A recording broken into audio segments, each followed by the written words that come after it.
Order! Order! You are an incorrigible delinquent at times. Behave yourself, man!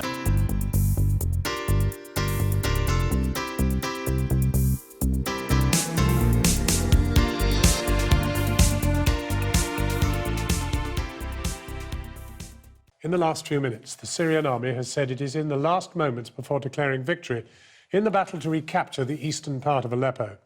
Today, the situation has become more desperate by the hour for the remaining civilians. Activists on the ground speak of terrifying scenes as civilians trapped by Syrian soldiers on the ground try to flee. Constant bombardment from both ground and air. International efforts for a safe passage for the most vulnerable civilians have come to nothing.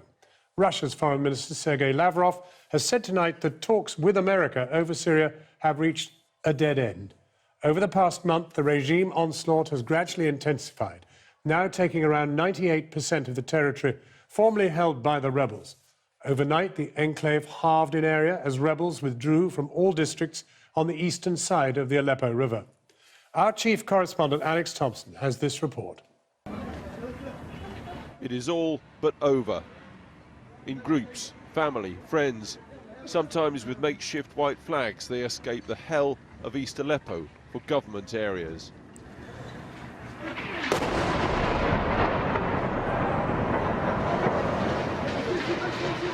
Fire is eating the building after an airstrike.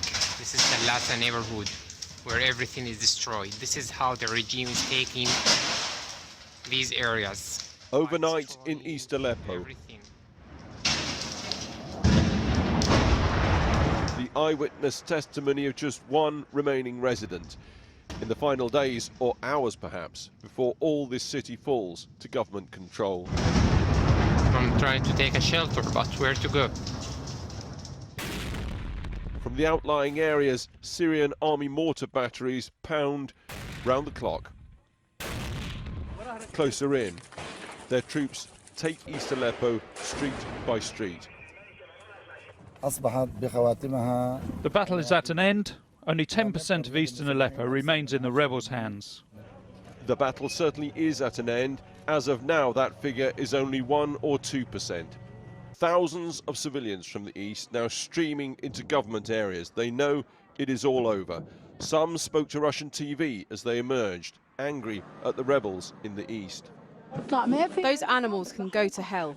They didn't even give the children anything to eat. I told them 4 times I wanted to leave, but they kept on insisting that I could die. In the end, I told them, well, let me die. Blaming the rebels may well be genuine. It can also help save your life. Previously, when cities like Homs or Daraya fell to the government, elaborate safe passage for rebel fighters and civilians was in place from agencies like the UN and Red Crescent. Ominously, that has not happened in Aleppo. Russian and American talks to broker a deal have not succeeded, and the numbers of people in East Aleppo are likely to be very much bigger than in previous sieges. For now, our main priority is to access these people with the humanitarian aid, and we appeal here in the parties, in this middle of you know, the offensive as the front lines are moving, to ensure the protection of civilians. The UN says there are 40 doctors, 70 nurses, 300 injured, as well as 500 children they need to evacuate now. But the UN, the US, the UK and the EU, all of them utterly sidelined now by Syria and Russia. Irrelevant, impotent and humiliated. 2,215 militants have laid down their arms and withdrawn into the areas controlled by the Syrian government. In accordance with a decision made by the Syrian president, 2,137 militants are granted amnesty. Others are undergoing checks. Undergoing checks. Well, tonight international aid organisations are concerned at the fate of hundreds of people, particularly men of fighting age, now in the hands of government forces undergoing checks. Aleppo, though, is only one front in a complex international war here. In a major blow to both the Syrian government and the coalition campaign of airstrikes, which includes the RAF, Islamic State fighters have again taken the ancient city of Palmyra. Praise be to God for the conquest of Palmyra. We will break the campaign of the spiteful crusaders. We will reach the airport and we will continue our campaign on into Homs. Timing their attack while Syrian and Russian forces are preoccupied with the fall of Aleppo, this 2,000-year-old archaeological site is now again at the mercy of IS explosives. And also, a geographically strategic town is again lost to the government and their Russian allies. Well, over the last year, Channel 4 News has broadcast the images of camerawoman Wada Al-Khatib as she's documented the plight of people trapped in rebel-held East Aleppo. Wada is married to one of the city's few remaining doctors and is the mother of a young baby. Her films have captured the horror of the violence on civilians. Today, trapped in one of the last remaining rebel-held areas, with the Assad regime on the verge of taking it back, she sent us this audio message. Really, it's very bad situation now, and a lot of families are now in the streets. There are heavy shelling around the hospital. Its motors and air forces are flying and take attacks. So I don't know if it's okay. Last days we were hearing about a deal between the Syrian government and the rebels, between United States and Russian, but we didn't hear anything on the ground.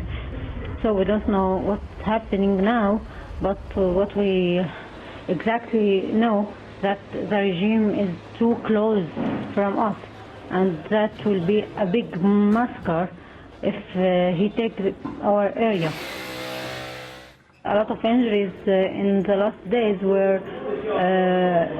attacked when they were make a group to go together to government areas. I've seen a lot of children, a lot of women. They were so afraid. They were so surprised because they were talking that we were going to the regime area. Why he killed us? I don't want to go out from the city. It's my Aleppo. It's my lovely city. Maybe it's just some faith in our hearts to be strong, to maybe this disaster will be finished and we will be okay. Wahab Al-Khatib talking to us just by phone just now. Joining me now from Beirut is the award-winning journalist Rania Abu Zaid, who has reported extensively on the Syrian conflict. At Westminster, the former International Development Secretary, Andrew Mitchell, he's just secured an emergency Commons debate on Syria to take place tomorrow.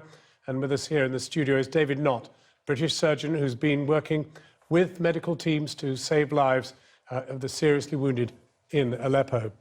Rania, we're hearing harrowing scenes of what, and indeed seeing some on the ground in East Aleppo. What's the latest you're gathering?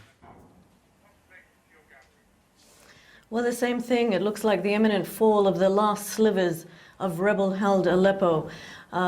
You know, as you rightly mentioned in that report, as your reporter mentioned, that there has been no safe passage offered this time. In other deals, fighters and civilians have been offered passage to Idlib province most commonly. This time it looks like that it simply isn't on the cards. Assad is winning on the ground and he doesn't feel like he needs to make any concessions. So the people who remain in eastern Aleppo, as your camerawoman said, don't want to surrender to a government that they despise, that they don't trust, and that they fear will either kill them or disappear them into one of its many dungeons. The problem, of course, is that we have no clear picture as to actually what does happen to each of these groups. Some, it seems, do surrender and then taken, as you say, to Idlib, but others, it seems, are then taken for checking, and then we know nothing more about them. Do we have any evidence that thereafter something positive happens? Well, you know, there are all sorts of claims, but that's the difficulty of not being on the ground and being able to see for ourselves and to verify information. There have been all sorts of claims and counterclaims in this offensive, as there has been in the Syrian war. Now, government representatives say that they simply have to check the men who are coming out, that these were armed men or men of fighting age, and that no government on earth would just simply let them leave.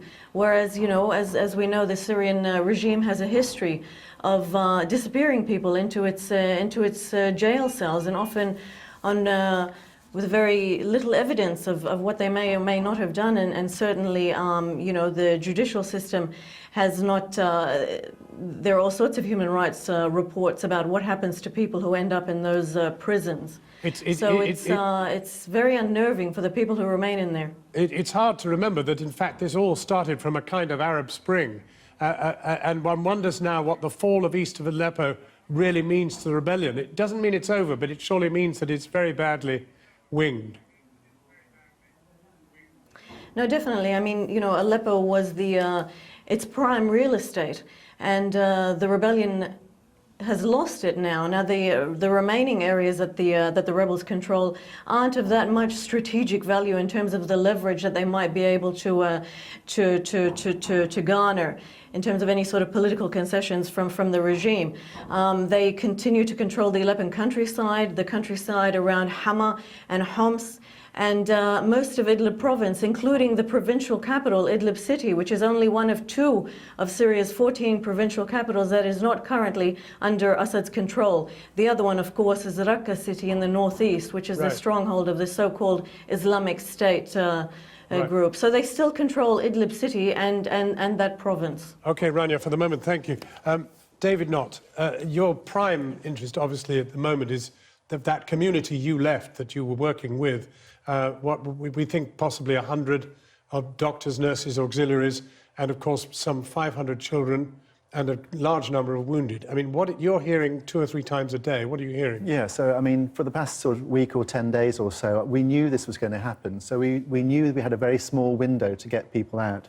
And of course, the thing is that the doctors, the nurses, they're all men, and they're all going to be taken by the regime. So they didn't want to go. They really didn't want to go to the regime side. They had the opportunity, but they didn't want to go.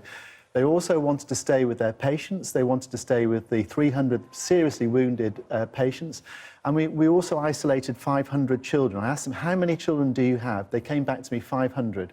Okay, shall we get them out? So I spent, I don't know, 10 days ago, 4 or 5 days constantly on the phone to the Assad regime, right through to the presidential palace, trying to speak to President Assad himself. I almost got through to ask for a ceasefire.